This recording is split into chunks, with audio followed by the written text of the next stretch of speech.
Hi అండి, అందరికీ నమస్కారం అండి. ఫ్రెండ్స్, మనకి ఇప్పుడిప్పుడే మరొక బ్రేకింగ్ న్యూస్ అప్డేట్ అయితే రావడం జరిగిందండి. అది కూడా విషాదం, ఘోర బస్సు ప్రమాదం, 10 మంది కన్నుమూత అంటూ ఇప్పుడే మనకు ఒక బ్రేకింగ్ న్యూస్ అప్డేట్ అయితే రావడం జరిగిందండి.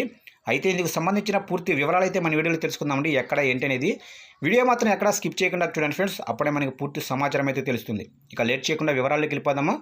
ఫ్రెండ్స్, నాకు చిన్న రిక్వెస్ట్ ఫ్రెండ్స్, వీడియో అయితే చాలా మంది చూస్తున్నారు కానీ సబ్స్క్రైబ్ అయితే చేసుకోవడం మర్చిపోతున్నారండి. సబ్స్క్రైబ్ అయితే చేసుకోండి, ఎందుకంటే ఇలాంటి ముఖ్యమైన అప్డేట్స్ ఎప్పటికప్పుడు మీకు తెలియజేస్తూ ఉంటాను. ఇక లేట్ చేయకుండా టాపిక్లోకి వెళ్ళిపోదాము. ఇక జమ్మూ కాశ్మీర్లో బస్సుపై దాడికి పాల్పడ్డారు. దీనిపై తాజాగా లష్కరే తోయిబాకు చెందిన ద రెసిడెంట్ ఫ్రంట్ సంచలన ప్రకటన చేసింది. రియాస్ వద్ద బస్సుపై దాడికి పాల్పడింది తామే అని వెల్లడించింది. ఇక రియాస్లోనే శివకోరి పుణ్యక్షేత్రం దర్శనానికి వెళ్లి తిరిగి వస్తుండగా ఆదివారం సాయంత్రం ఉగ్రవాదులు కాల్పులకు తెగబడ్డారు. దాంతో బస్సు అదుపు తప్పి లోయలో పడిపోయింది. ఈ ఘటనలో 10 మంది భక్తులు స్పాట్లోనే చనిపోయారు. మరో 30 మందికి పైగా గాయాలైతే అయ్యాయి.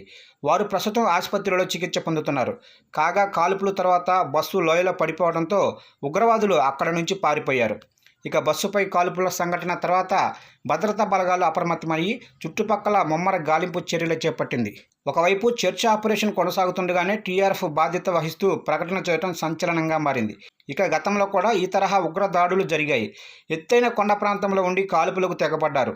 బస్సుపై 2 వ్యక్తులు కాల్పులకు తెగబడ్డారని ఉన్నతాధికారులు అనుమానం వ్యక్తం చేస్తున్నారు. ఇక మరోవైపు బస్సుపై దాడి ఘటనలో బాధితులంతా ఉత్తరప్రదేశ్కు చెందినవారని పోలీసులు తెలిపారు.